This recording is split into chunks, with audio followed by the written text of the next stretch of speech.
Amém, igreja. Hoje é um dia lindo de celebração ao Senhor e culto também de Santa Ceia. Amém? Uma boa noite, que a graça do Senhor seja sobre a sua igreja. Hoje o tema da nossa mensagem é incomparável glória. Incomparável glória. E o texto de hoje está em 2 Coríntios, capítulo 4. Carta de Paulo à igreja de Corinto. 2 Coríntios, capítulo 4. Nós vamos ler dos versos 13 ao 18. Amém? 2 Coríntios, capítulo 4.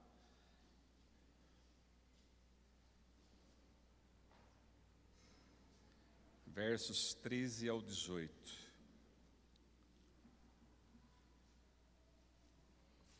Assim está escrito: cri, por isso declarei.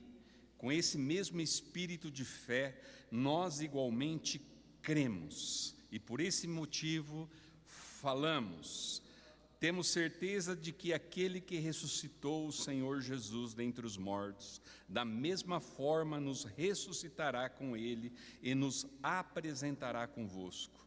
Tudo isso é para o vosso benefício. Diga assim: para o vosso benefício. Para que a graça que está alcançando mais e mais pessoas faça transbordar as muitas ações de graça para a glória de Deus. Diga assim: para a glória de Deus. Portanto, não desanimamos, ainda que o nosso exterior esteja se desgastando, o nosso interior está em plena renovação, dia após dia. Pois as nossas aflições leves e passageiras, ou leves e momentâneas, estão produzindo para nós uma glória incomparável. Em outras traduções, produz um peso eterno de glória, de valor eterno.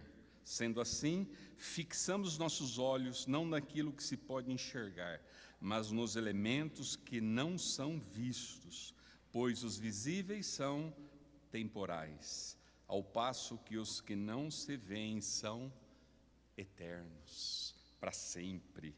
Amém. Obrigado, Deus, obrigado por esta palavra bendita, que o Senhor fale através dela em nosso espírito, através do Espírito Santo. Palavras tão conhecidas que o apóstolo Paulo nos deixou. Então nós te pedimos, Senhor, nos conduza nesta noite. Amém. Amém?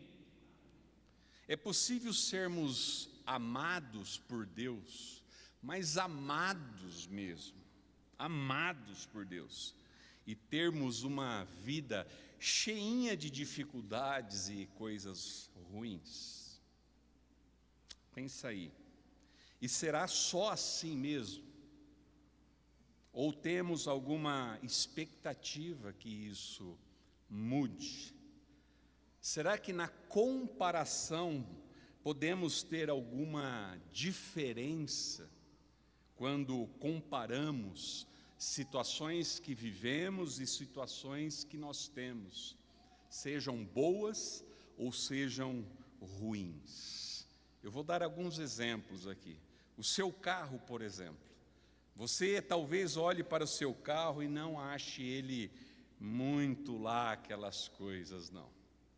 Você fica assistindo nas redes, nos videozinhos e comparando com aqueles carrões, tipo um GTR, uma Ferrari, e você olha para o seu carro depois e fica até meio magoado com ele.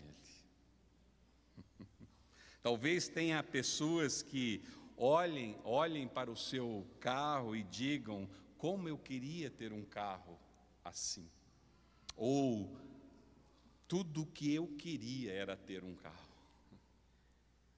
Outro exemplo, eu creio que todos nós já passamos por experiências de voltarmos a lugares da infância e achá-los pequenos. Sempre quando retorno para minha cidade natal, procuro passar em frente às escolas que eu estudei.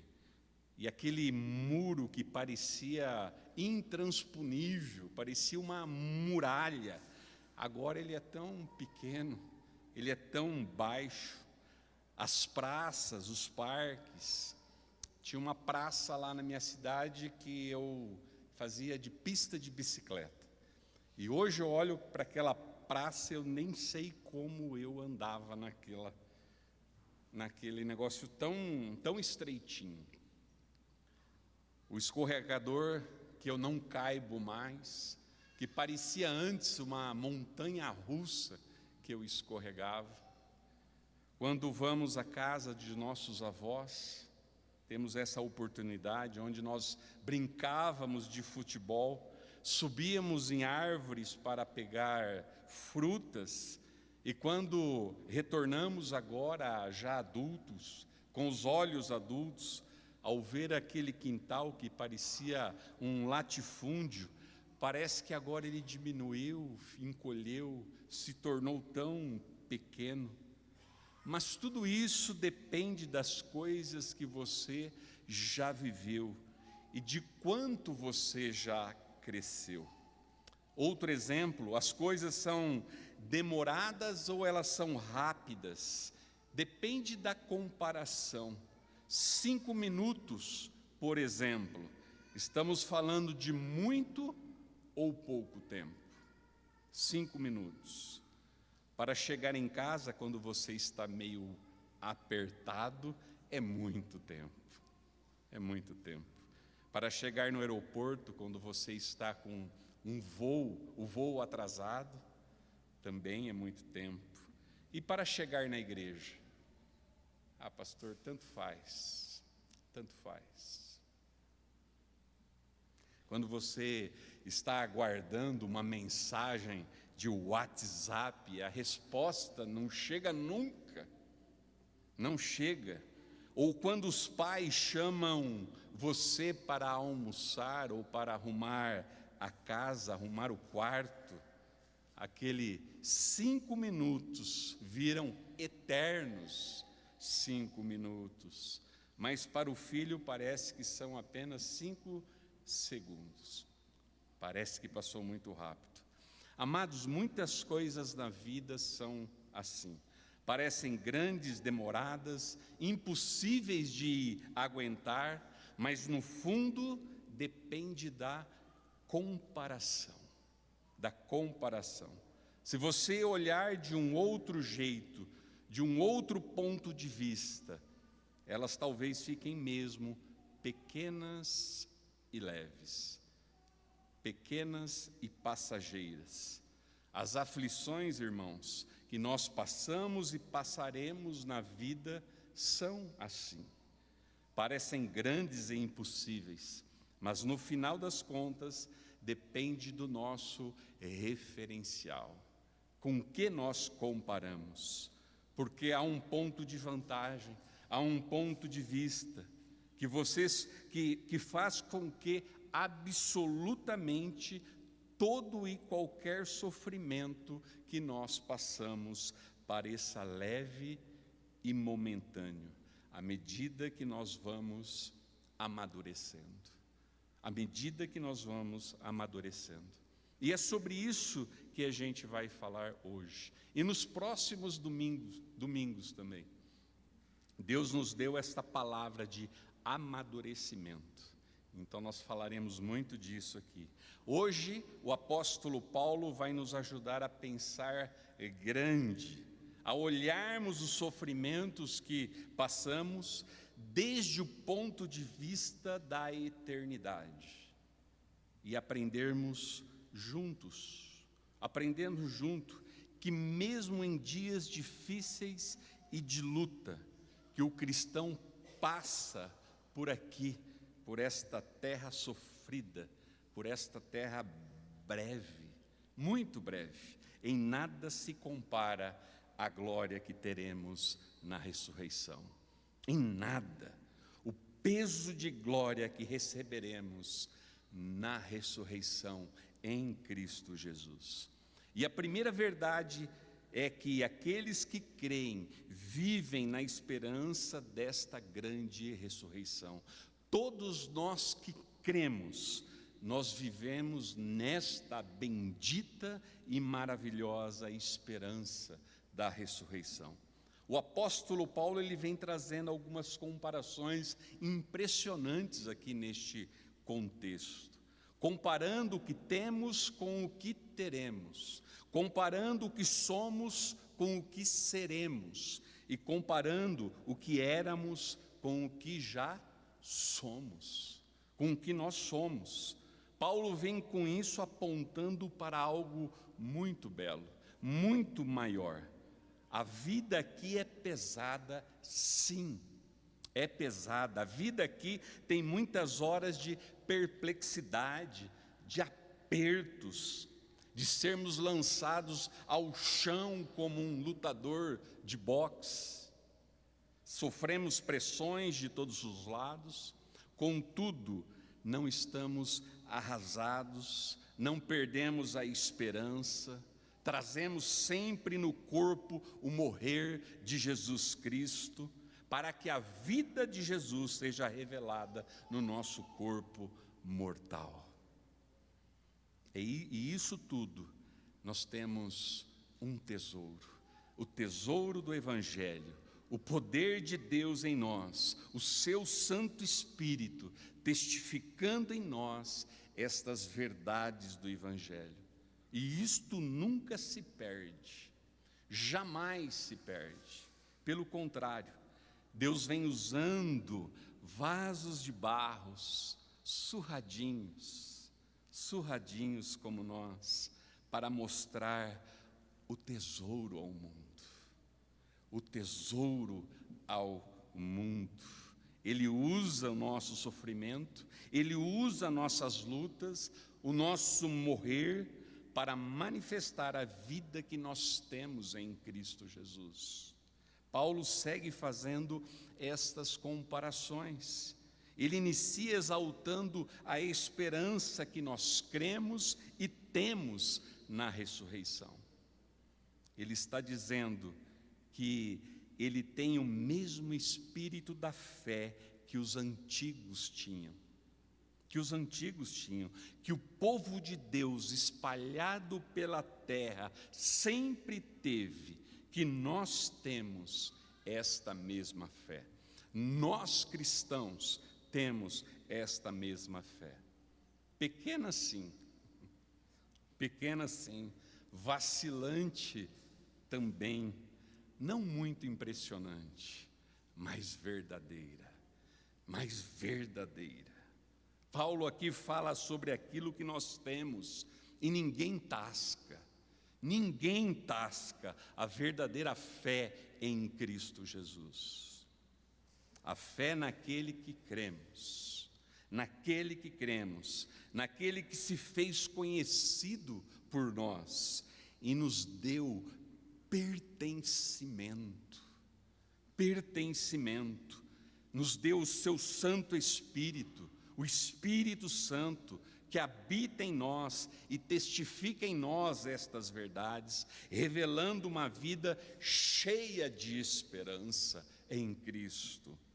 Por isso, a nossa boca fala, amados, a nossa boca fala do que está cheio o nosso coração. O descrente não tem como dizer essas coisas aqui, porque ele simplesmente não conhece essa viva esperança, não conheceu este poder. É isto que Paulo vem dizendo e tratando aqui. Amados irmãos, em situações de dificuldades e pressão,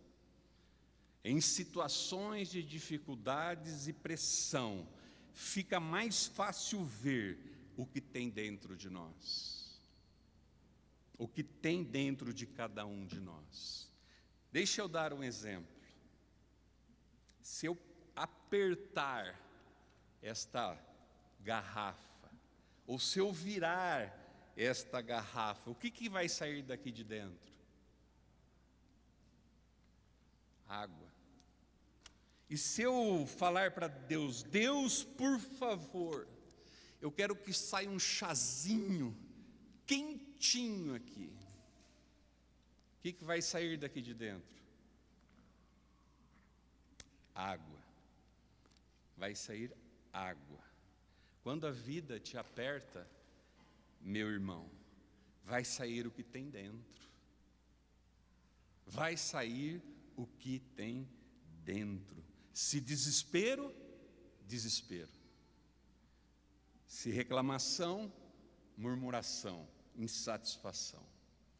Em Cristo, nós caminhamos em santificação para uma maturidade.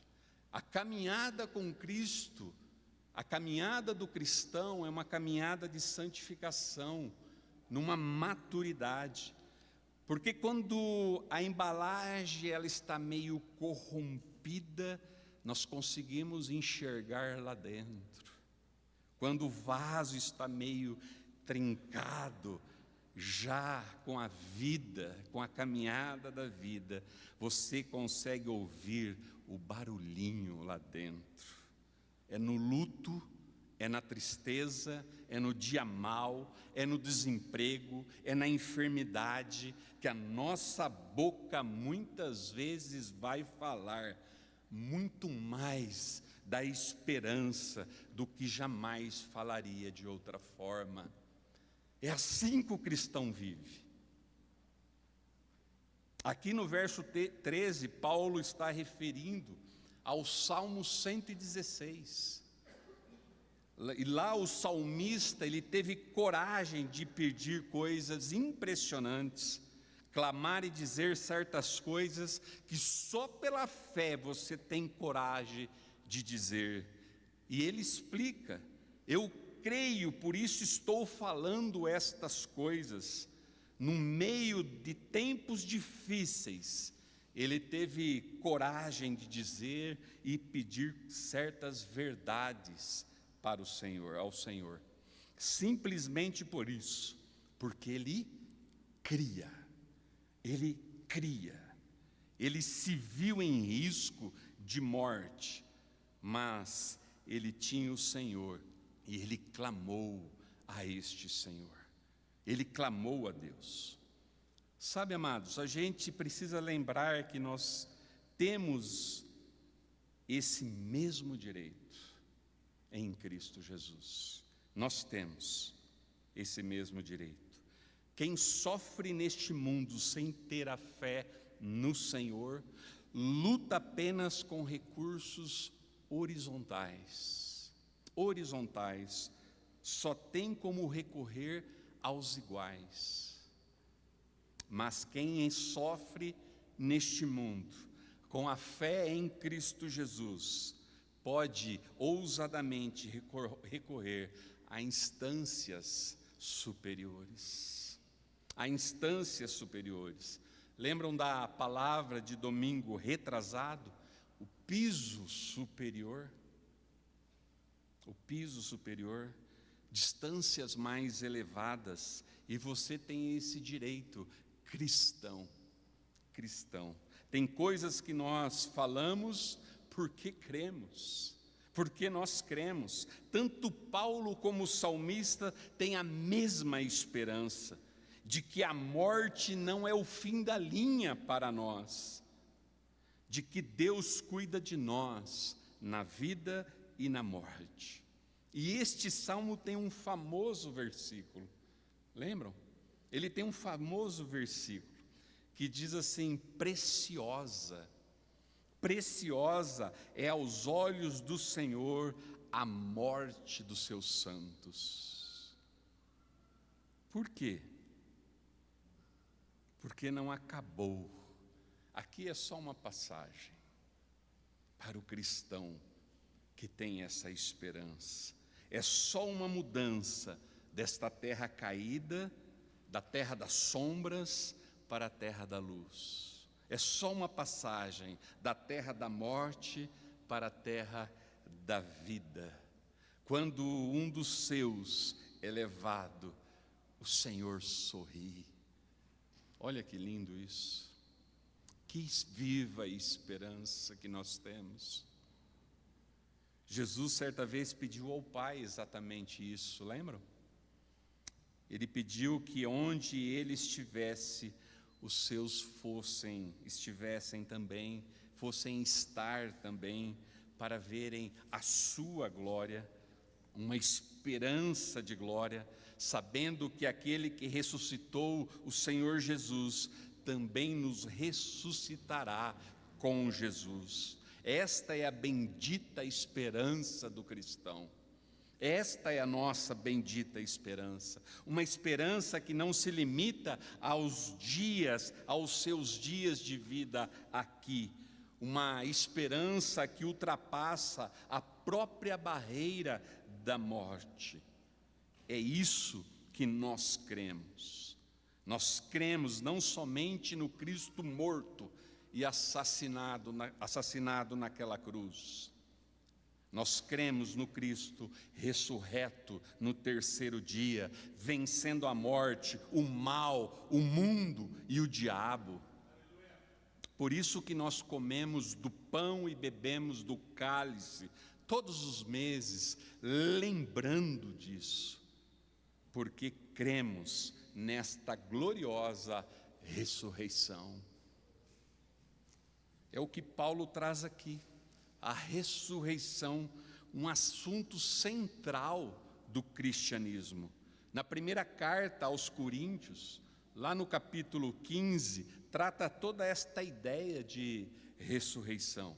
E aqui Paulo volta a mencionar este assunto central. A ressurreição é sempre a resposta final, amado. É sempre a resposta final. Sempre podemos recorrer a esta viva e poderosa esperança. Está difícil a vida, uma ressurreição te aguarda. Está com vontade de desistir? Persevere, persevere, uma ressurreição te aguarda. Quando enlutado, quando ameaçado, quando assustado, perdeu um amado no Senhor, ele ressurgirá incorruptível. É o que Abraão cria. Era o que Abraão cria, não era? Quando ele levou o seu filho Isaque, disposto a sacrificá-lo naquela montanha, ele cria que o Senhor podia trazê-lo de volta da morte. Ele cria, e é o que nós cremos quando lançamos os nossos amados ao solo. Embora sofrido, sim, não é desesperador, não é sem esperança, porque nós cremos que o Senhor os trará de volta naquele dia final, incorruptíveis, refeitos. O mesmo poder que trouxe Jesus é o que vai fazer isso também. E se você tem dúvidas sobre esse negócio da ressurreição, então volte-se para Cristo, volte-se para Jesus, se lembre dele, é com ele, é como foi com ele. Este mesmo poder que agiu nele, age em você também. Creia. E Paulo explica que tudo isso é um plano de amor de Deus por nós. No verso 15 deixa isso claro. Paulo está contando aqui que era plano do Senhor. O plano do Senhor é onde glorificar a si mesmo, por meio de espalhar a boa notícia do Evangelho. Então, à medida que o Evangelho vai sendo espalhado, se espalhando, a glória do Senhor, ela vai se multiplicando. Olha que lindo. Todas as coisas existem por amor de vós. Pensa nisso. Todas as coisas existem por amor de vós. A providência de Deus está agindo para o nosso bem coletivo, o nosso fortalecimento, o nosso crescimento, o nosso amadurecimento. Tudo que Paulo passava, ele sabe muito bem, era para o bem dos outros povos. Era para o bem dos outros povos. O que você passa também é parte do plano de amor de Deus para você e para a igreja. Para você e para a igreja. E o resultado disso é que à medida que o tesouro vai sendo compartilhado por vasos de barro, o que vai se multiplicando é a graça de Deus. A graça de Deus, e mais pessoas vão crendo e recebendo esta mesma graça. Se no início da história do cristianismo se limitava a alguns poucos que criam ali na região de Jerusalém, logo se espalhou para a Judéia, depois para Samaria, e foi espalhando, e chegou nos confins da terra. Chegou até nós. Para todo lado nesse mundo, esta graça está se espalhando e multiplicando. Mais e mais gente está se achegando. Muitos vão ouvir sobre este tesouro e com a boca vão testificar o que eles creram e o que eles estão crendo nos seus corações. E qual é o resultado disso? Adoração. Mais e mais gente celebrando e adorando e dando glória ao nosso Salvador. Glórias a Deus. Amados, isso daqui é a reversão de Romanos 1. É a reversão de Romanos 1. Lá em Romanos 1, Paulo explicou que o problema da humanidade era a rebeldia. Somos rebeldes desde o nosso nascimento. Que o ser humano sabe, sim, que Deus existe. A própria natureza testifica isso, diz lá em Romanos 1. O ser humano sabe que Deus existe, mas ele finge que não sabe. Convence a si mesmo que não existe Deus e se recusa a dar glórias a Deus e adorá-lo e ser grato ao Senhor. E é a rebelião que está espalhada por esta terra caída e enfumaçada. E o que o Evangelho faz? Que o Evangelho faz? Ele espalha o antídoto, ele espalha a boa nova. E à medida que este Evangelho vai se espalhando, vai alcançando e salvando em Cristo os seus sobre esta terra. Mais e mais pessoas conhecem esta graça. Mais e mais pessoas dão glórias a Deus e o adoram. E o nosso Senhor é celebrado. Ele é celebrado. Aliás, esse deve ser o maior dos incentivos para fazermos missões. Porque nós fazemos missões? Por que nós enviamos missionários? Por que nós treinamos tradutores de Bíblia? Para que haja adoração, e esta adoração se espalhe cada dia mais. E nesses lugares onde o Senhor não é bendito ainda, pessoas sejam transformadas, impactadas por este Evangelho, e essas bocas adorem ao Senhor de todo o coração. Então é um movimento duplo de salvação e adoração. Salvação e adoração. Por isso que nós seguimos, como diz Paulo, nós seguimos. Seria fácil desanimar e desistir.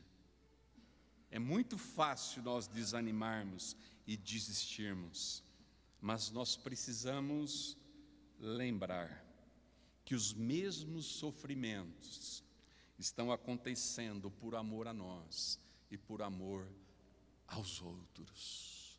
Os mesmos sofrimentos, e que Deus vai usar os nossos sofrimentos para que a glória dele se espalhe em outros corações, e estes corações se arrependam, se arrependam, se arrependam. Por isso que Paulo insiste, não desanimamos, não desanimamos, mesmo que o nosso exterior esteja se desgastando, o nosso interior está em plena renovação, dia após dia, dia após dia. Maturidade, irmãos. Cristão caminha em maturidade. Se você olhar a sua vida apenas com os olhos da carne, você vai desanimar. Você vai desanimar. Mas se você olhar com os olhos da fé, você vai ver que tudo isso que você está passando hoje, sabendo que o Senhor está usando isso, é para te fortalecer e é para que você manifeste as boas novas deste Evangelho, para que outros creiam, ainda que você não entenda exatamente tudo. Por isso que você não pode desanimar. Por mais que a embalagem se estrague, o tesouro que está lá dentro é manifesto e preservado. Aleluia! E você está sendo renovado de glória em glória. Progressivamente você está ficando mais glorioso. Uma glória incomparável, diz Paulo, de valor eterno. Se você olhar apenas os medidores que a gente consegue ver com os olhos da carne, a figura pode ser desanimadora sim. Por mais que você se cuide e faça um belo skincare sempre, por mais que você frequente as academias e você leve a sério os teus exercícios, por mais que você faça umas funilarias aqui e acolá, a direção, amado, é uma só, de todos nós. Estamos seguindo em direção ao decaimento. Porém, o que o tesouro está fazendo é que você, ao mesmo tempo que se corrompe exteriormente, no sentido deste corpo que ele vai piorando, por dentro você vai sendo renovado, você está sendo transformado, está amadurecendo, o seu homem interior está sendo refeito à imagem de Jesus. E esse é um dos grandes efeitos do Evangelho na vida de agora. Não é só lá na ressurreição, é agora também. Nós vamos ficando mais parecidos com o nosso Senhor, com o nosso Salvador. Nós vamos avançando, nós vamos amadurecendo, internamente estamos crescendo. Por isso, para de se sentir saudade Pare de sentir saudade aí de quando o seu corpo era mais jovem, mais vigoroso, mais firme, menos dolorido, porque o seu ser interior era menos glorioso também, bem menos glorioso. Andar em santificação, amados, é uma caminhada progressiva de um cristão, é crescente, não é aqui e lá, não é aqui e lá, ela é progressiva, ainda que haja luta, ela é crescente. Preste atenção nisso, pequeno Cristo. Você está no seu auge, como você nunca teve, como você agora está, cristão. E mesmo o que você é hoje, é menos do que você será daqui a um mês, e muito menos do que você será daqui a um ano. Crescendo por meio da graça, sendo alimentado por palavra e espírito, sendo tratado e fortalecido por Deus, sendo renovado de glória em glória, renovado de glória em glória, porque o mais importante está sendo renovado. E quando o Senhor te levar, quando Ele te ressuscitar, aí sim, você será tudo que Deus te criou para ter sido. Revestido de incorruptibilidade, interna e externamente, sendo perfeito em glória para sempre, para sempre. Dá para animar, né? Pensando desse jeito, não dá? Não dá? Dá para animar. Você está cada vez melhor, pequeno Cristo, cada vez melhor. Você pode estar aí pensando: ah, pastor, não sei não, hein? Não sei não. É porque você ainda está olhando com os olhos da carne. Olhe com os olhos da fé, conforme o que a Escritura diz. Perceba, amado, hoje você entende melhor a salvação, você conhece melhor a Deus, você conhece melhor a palavra de Deus, você tem lutado e vencido certos pecados que te pareciam intransponíveis, você tem aprendido a amar e a servir. O fruto do Espírito está na tua vida, há fruto do Espírito na tua vida, pequeno Cristo. Há fruto do Espírito em você, mas se você não tem caminhado de glória em glória, então você precisa nascer de novo.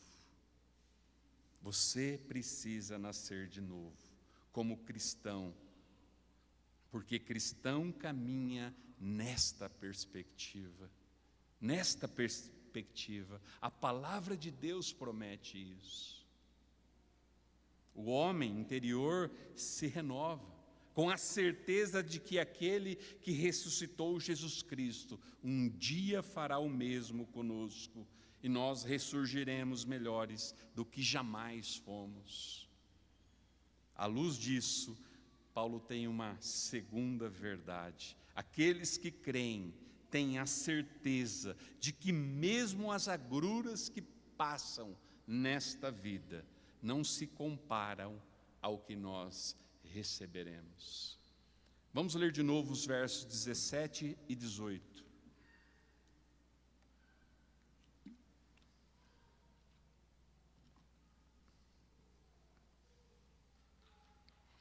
Pois as nossas aflições leves e passageiras estão produzindo para nós uma glória incomparável de valor eterno. Sendo assim, fixamos os olhos não naquilo que se pode enxergar, mas nos elementos que não são vistos, pois os visíveis são temporais, ao passo dos que não se veem são eternos. Veja, se nós estamos rumo a uma ressurreição, indo rumo a um dia em que morreremos para nunca mais morrer, em que ressuscitaremos para estar com Cristo para sempre, então é muito útil que agora você tenha aí o entendimento e já comece a calibrar a sua vida daquilo que você passa nesta terra, à luz do que está por vir. Paulo está falando que as nossas aflições, elas são leves e passageiras. Então pense na sua aflição aí. Pense no que você tem passado. Qual é a sua aflição? Pense aí. Ela não é tão pesada como você pensa. Ela não é tão duradoura como você crê. Parece que Paulo ele está de brincadeira com a gente, não é verdade? Paulo, ela é pesada sim. Responde aí para Paulo. Paulo, ela é pesada sim, e ela está duradoura sim. É interessante o próprio Paulo dizer isso, porque nós estamos falando de alguém que passou pela vida tranquilinho, não é mesmo?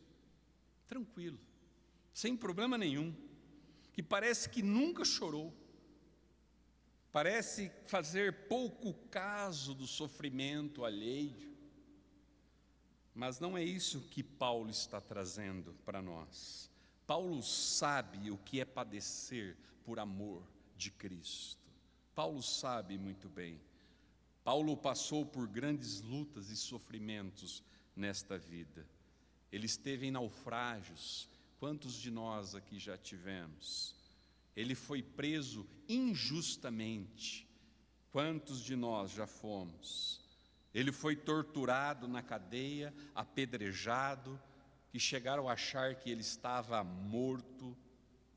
Você já teve que fugir de várias cidades, porque uma multidão queria arrancar os teus pedaços?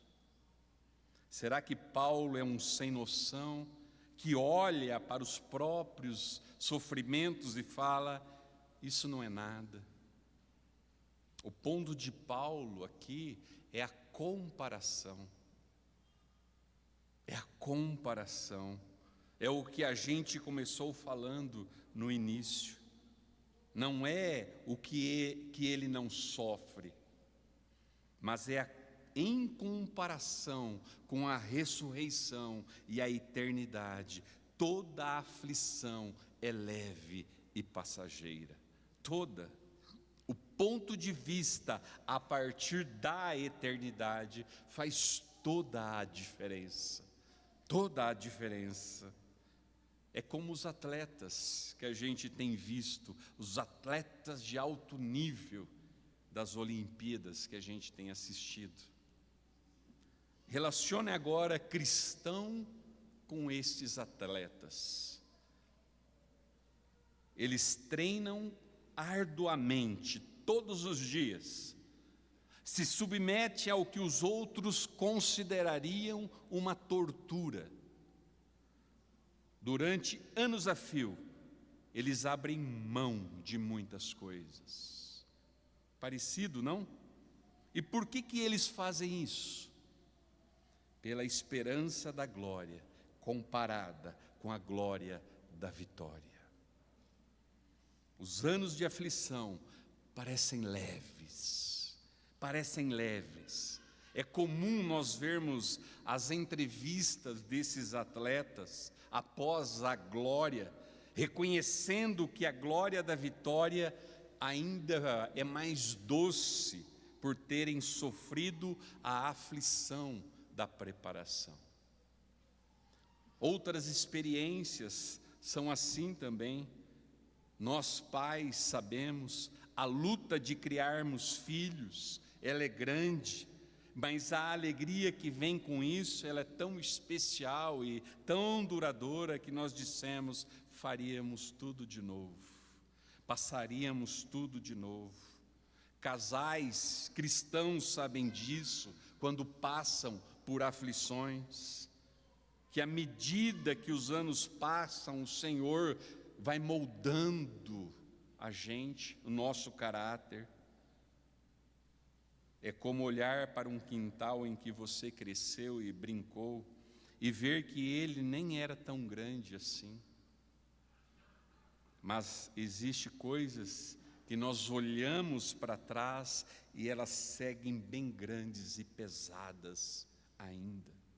Bem grandes e pesadas. Mas quando comparamos, daqui a uns 5, 6 mil anos, lá em Cristo e com os redimidos, vivendo na nova Jerusalém, numa terra sem pecado, num mundo sem mal, eu acho que vai ficar bem pequeno esse negócio que está pesado hoje. Bem pequeno. Eu não sei se você vai lembrar. Eu não sei se nós vamos lembrar. Talvez será como aquele meme que o pessoal fala por aí. Se fui triste, eu nem me lembro mais. A gente percebe isso nas viagens, né? Quando, principalmente nas viagens de ida, que não está saindo como o planejado. Eu me lembro de uma viagem que nós fizemos em família, e por causa da companhia aérea nós perdemos a conexão, e foram 4, 5 horas de confusão naquele aeroporto, tentando pegar outro voo, mas nós não conseguimos. As nossas malas foram e nós ficamos. Em meio a toda aquela aflição, uma língua estranha para mim, de não chegar conforme planejado no nosso destino. Depois a companhia nos presenteou com um maravilhoso hotel e vouchers para comprarmos roupa, para comermos, com toda a alimentação inclusa. E no dia seguinte nós embarcamos e ficou tudo bem. A angústia, enquanto você está no problema, parece insuperável, sofrido.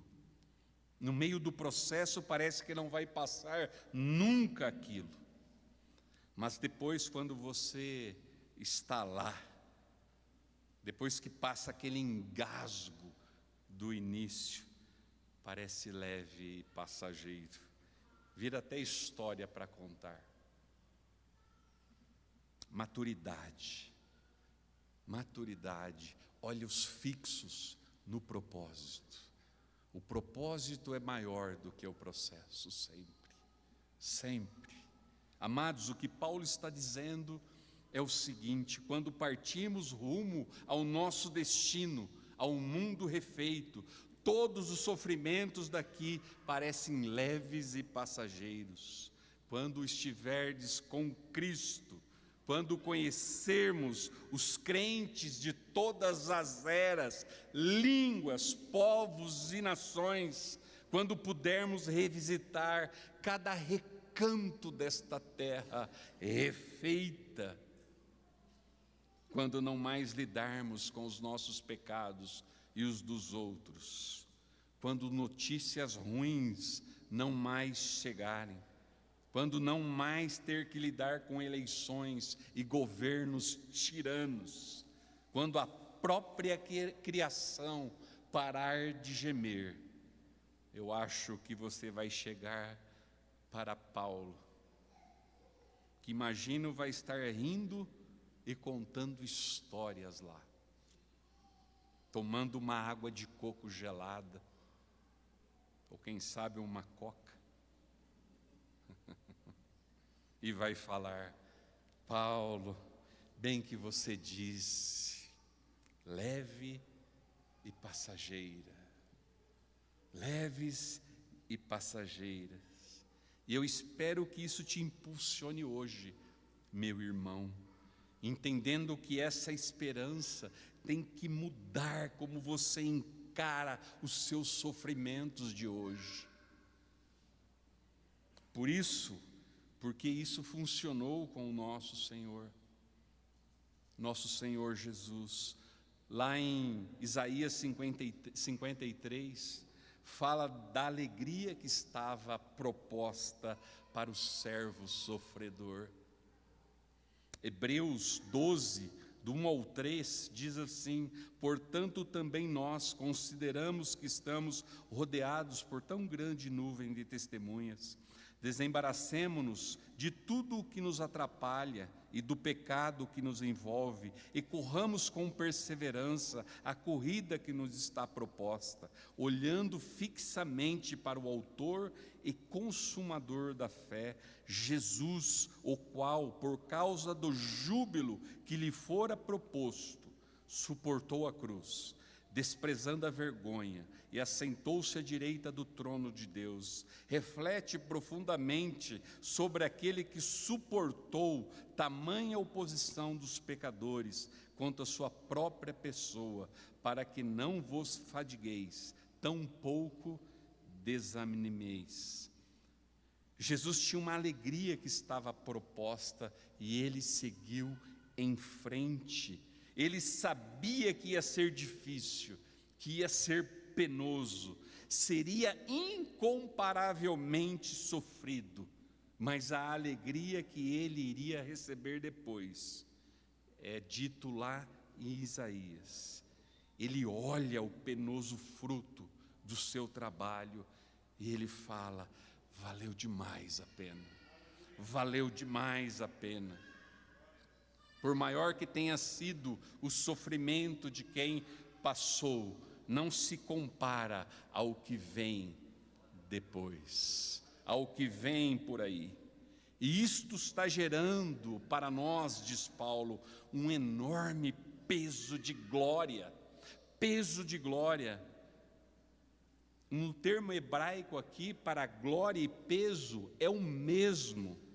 Peso e glória está acumulando para você um tesouro pesado, uma glória pesado, um tesouro glorioso. Paulo une isso tudo, as aflições que nós passamos, não apenas são pequenas em comparação, mas agora ela já tem um bom resultado, um peso de glória que está sendo construído para você hoje e uma glória futura. Eu me lembro de uma crise que eu passei, uma luta que me deixava incapacitado, aflito e angustiado. Eu só tinha 5% do olho esquerdo de visão e 30% do outro, e aquilo me fazia buscar ao Senhor, entender tudo aquilo. E alguns apontavam o dedo para mim e diziam: você tem pecado, você tem pecado. Depois do meu primeiro transplante, lá no começo de 1990, quando eu estava no meio daquele processo, parecia que aquilo ia nunca acabar, aquela sensação de impotência. Foram 6 meses dentro de casa, só saía para ir ao hospital. Nos primeiros meses, sem poder ler, assistir televisão, somente deitado, com os olhos tampados, olhando para cima. 10 meses sem dirigir. E hoje, após 4 transplantes, 6 cirurgias, lágrimas, oração, tempo com o Pai, em meio a dores e limitações ainda, eu posso glorificar esse Deus maravilhoso, um caráter mais moldado a este Cristo. Hoje, olhando uma fase tão pequena, se comparada, na época não parecia interminável, mas me foi bom ter sido afligido para conhecer os seus estatutos, que produziu em mim peso de glória, de formas que eu nem sei explicar. Não sei explicar, mas certamente o Senhor usou aquela aflição para trabalhar no meu coração, para fazer crescer a minha fé, crescer o meu amor, crescer a minha esperança nele. E quem sabe, até para espalhar a glória dele para outras pessoas. E tem sido assim com vocês também. Tem sido assim. Certamente eu já fui e sou tremendamente abençoado por ver como vários de vocês lidaram e lidam com sofrimentos pesados. Um dos privilégios de sermos pastores, presbíteros, diáconos, líderes da igreja é esse. Vemos irmãos sofrerem, mas amadurecerem de perto, porque a gente vê como o Senhor é capaz de usar a dor e o sofrimento para produzir glória. Como o Senhor é capaz de usar os dias maus de vocês, de noites escuras, e produzir glória, eterno peso de glória, e arrancar louvor da boca de vocês. Louvor da boca de vocês em dias difíceis e em dias escuros. É assim que o cristão caminha, é nesta perspectiva, e isto constrange a gente e nos faz crescer também. Tem gente que vai passar assim, meio que a vida toda, amados.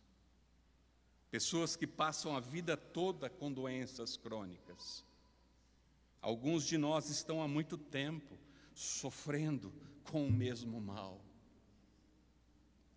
Mas diante dos séculos, o que é 30 ou 80 anos? Diante de milênios, diante da eternidade, toda a nossa aflição é leve e passageira. É isso que Paulo está dizendo. E tenha certeza, o teu sofrimento está produzindo glória sim. Glórias a Deus, glória a você e glória a quem está perto de você.